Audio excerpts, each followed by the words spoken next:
It is a particular honour to welcome the FIFA Women's World Cup and today's Symposium. It's been a great series. It was a terrific game last night, even though not quite the result that we wanted.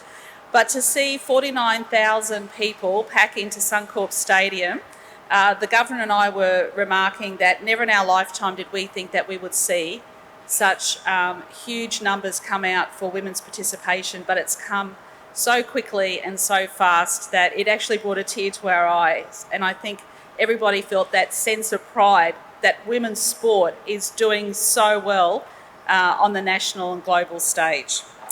Well, 9 of the Matildas are graduates of the Queensland Academy of Sport, the first in Australia to adopt a women's football program, and it seems to be working. There are a few things that unify and inspire us like sport. Central to sport is fairness, and there can be no fairness without equality, whether you are on the sporting field or not. Equality is not something that happens by accident. It is something we choose, fight for, and defend. Sometimes it is as simple as funding the most basic facilities in community sporting clubs, like change rooms for women and girls so they don't have to get dressed in a car or behind a tree.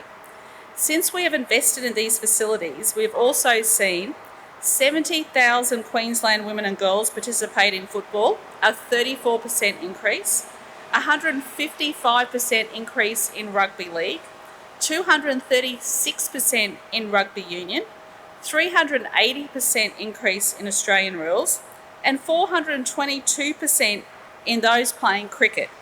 And I was pleased to announce today with Minister Hinchcliffe an $8 million partnership with Football Australia to further increase this participation.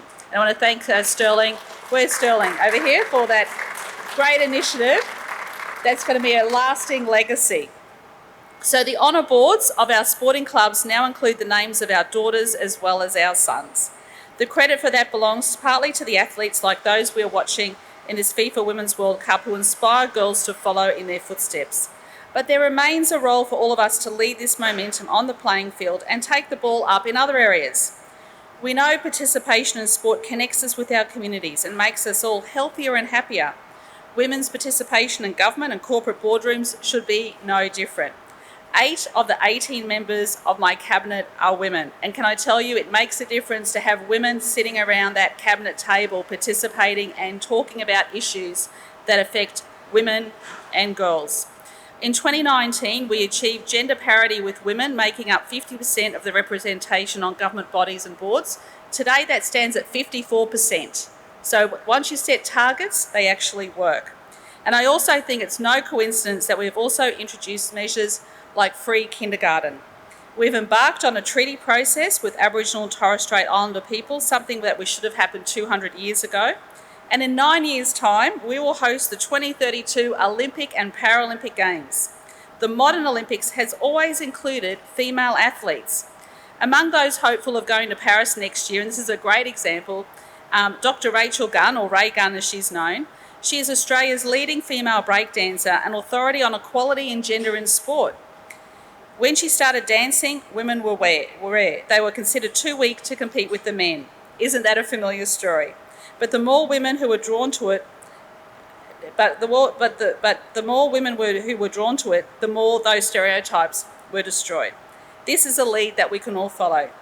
We asked our community that what they wanted the 2032 Brisbane Olympic and Paralympic Games to achieve. And from the thousands of submissions, and Minister Hinchcliffe and I went to that great symposium we had on legacy, and so did Minister Wells, one word stood out: inclusion.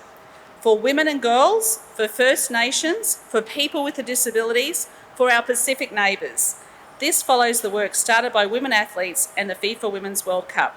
We aim, as you do, to go beyond greatness, to celebrate every day the strength of our diversity and the power of women, to be faster, reach higher, and be stronger, and we do this together. The crowd cheers the same regardless of gender, colour, or disability in the sporting arena. Let's make that the case everywhere. Welcome once again to Queensland, and I look forward to today's symposium. Thank you.